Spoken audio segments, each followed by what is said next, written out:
Rappelez-vous que pour Dieu, chaque être humain est égal face à lui.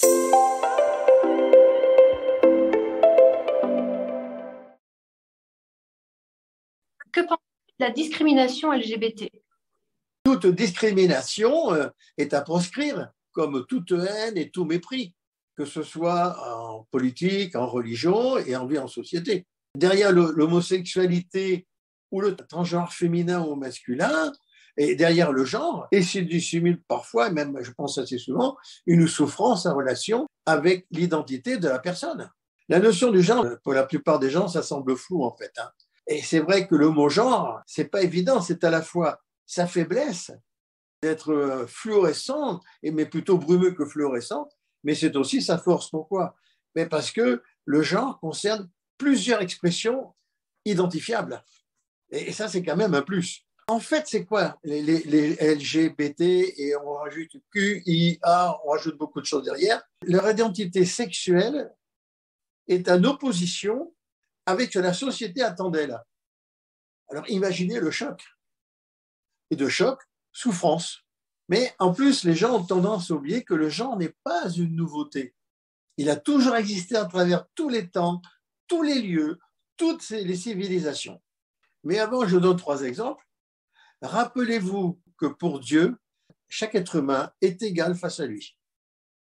Dans le genre le plus connu en France, on n'en parle pas parce que son image, soi-disant récupérée par l'extrême droite, c'est Jeanne d'Arc. Les gens disent Jeanne d'Arc a été brûlée. Mais ils ne savent pas pourquoi elle a été brûlée. Alors, si on leur dit pourquoi elle a été brûlée, parce qu'elle était contre les Anglais, c'est faux. Elle a été brûlée uniquement sur un seul motif. Il n'y en avait pas d'autre. Elle s'habillait en homme. Pourtant, elle avait dit à l'évêque Cochon, C-A-U-C-H-O-L, elle qui était un homme instruit quand même, mais qui travaillait pour les Anglais, qui était bien payé sûrement, elle disait « Je m'habille en homme parce que je combats avec des hommes, d'un milieu d'hommes, dont je ne veux pas qu'ils aient dépensé de concupiscence et que leur chair soit dans la concupiscence également. » Elle l'a dit, elle ne l'a pas caché. Eh bien, sous ce seul motif, où est-ce qu'il a trouvé ce motif pour la brûler? Quand ça les arrange, les curés et les abbés pour condamner, ils se réfugient dans la Bible, dans le Deutéronome. Le Deutéronome dit toute personne sera lapidée ou brûlée ou tuée si elle s'habille d'autres habits que son sexe. Mais enfin, ce n'est pas l'habit qui compte à Dieu. Jeanne d'Arc était quand même une sainte qui adorait Dieu. Donc, vous voyez, une victime du genre.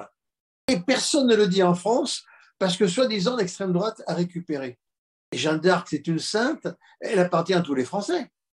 Nous avons une martyre du genre et par la bêtise politique de la gauche, de l'extrême gauche, de l'extrême droite, de la droite, du centre, des macronistes et tout, on ne le met pas en avant. Ce qui prouve une fois de plus combien les hommes politiques sont incompétents. Et également, tous ceux qui défendent l'LGBT et les transgenres, la transsexualité, ils veulent manipuler les politiques, mais en fin de compte, c'est les politiques qui les manipulent. Alors, je vais vous donner 3 exemples de genre. Nous avons Pline l'Ancien. Pline l'Ancien a écrit des tonnes et des tonnes d'écrits. Il était très estimé par l'empereur de l'époque, je ne sais plus qui c'était. Il était à Naples. Il a écrit beaucoup de choses sur la société. Énormément. Des livres, d'accord? Et il avait adopté Pline le Jeune, son neveu, qu'on appelait Pline le Jeune. Il était homosexuel, hein. On le pense bien. Mais quand il y a eu Pompéi, le Vésuve qui a explosé et que Pompéi a été réduit sous la cendre, s'est précipité de Naples avec 12 bateaux pour aller sauver les gens de Pompéi, ce qui était une erreur, parce que les rochers tombaient dans la mer, voilà. Et en fin de compte, il est mort à 56 ans, je me souviens bien, en voulant sauver les gens. Donc Pline l'Ancien est un homosexuel héroïque, et il y en a eu bien d'autres. Maintenant, nous avons un cas différent avec l'abbé de Choisy, un personnage qui va faire une très grande carrière. Ça, écoutez bien ce que je dis.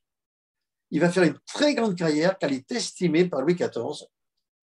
Et toutes les charges qu'il va avoir, il va les réussir. Et pourtant, depuis qu'il est enfant, il s'habille en femme. Il n'est pas homosexuel. Il est 100% hétérosexuel, mais sa mère l'a habitué à s'habiller en petite fille. Pourquoi? Parce que sa mère était une arriviste. Elle était toujours à la cour. Elle avait réussi à avoir, je crois, 2-3 entrevues avec le jeune roi Louis XIV, ce qui était énorme. Hein. Et il faut savoir que le frère de Louis XIV, qu'on appelait Monsieur, avec un grand M, c'était son titre, venait à la cour habillé en petite fille. En bonne carriériste, en bonne courtisane, elle habillait son fils. Sauf que, devenu adulte et tout, ça lui plaisait d'être habillé. Ça lui plaisait vraiment. Il ne pouvait pas s'en passer. Sauf quand il allait jouer, parce que les femmes n'avaient pas le droit de jouer de l'argent, je crois. Mais quand il perdait au jeu, il ne savait pas jouer. Donc, quand il perdait au jeu, soit parce qu'on trichait, il ne le voyait pas, mais il retournait s'habiller en femme. Et c'était un courant de filles énorme. Et ça n'empêchait pas le roi Louis XIV, qui était quand même pas un roi toujours facile de caractère, les protestants peuvent en témoigner, de l'estimer. Et partout où il est passé, il était très estimé. Et puis nous avons bien sûr le plus connu après, c'est le chevalier d'Éon. Alors lui, il était toujours habillé en femme ou habillé en homme, et on ne savait pas si c'était un homme ou une femme. Il a fallu qu'il meure pour se rendre compte que c'était un homme. Mais il a fait une carrière d'espion remarquable. Il a réussi quand même à faire chanter Louis XV. Hein.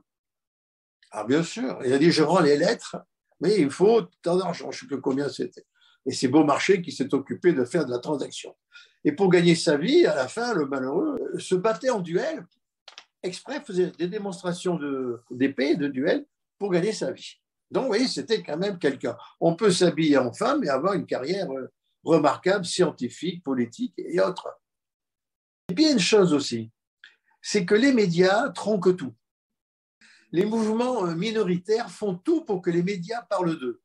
Donc, les médias dominants parlent d'eux, mais ce qui fait qu'à l'arrivée, le grand public s'imagine que l'homosexualité, la transsexualité, le genre et les transgenres, ça y est, toute la planète va devenir homosexuelle, transgenre et compagnie. C'est ça qui se passe dans l'inconscient des gens. C'est très mal présenté. En voulant faire le bien, on aggrave le mal. Je rappelle que chaque être humain face à Dieu est égal. Et d'ailleurs, afin de marquer notre solidarité avec tout ce qu'on va mettre dans le registre arc-en-ciel, LGBTB, etc., transgenre, transsexualité, mes amis et moi enregistrons le dimanche 3 juillet et le lundi 4 juillet 2 vidéos avec des drapeaux transgenres et arc-en-ciel.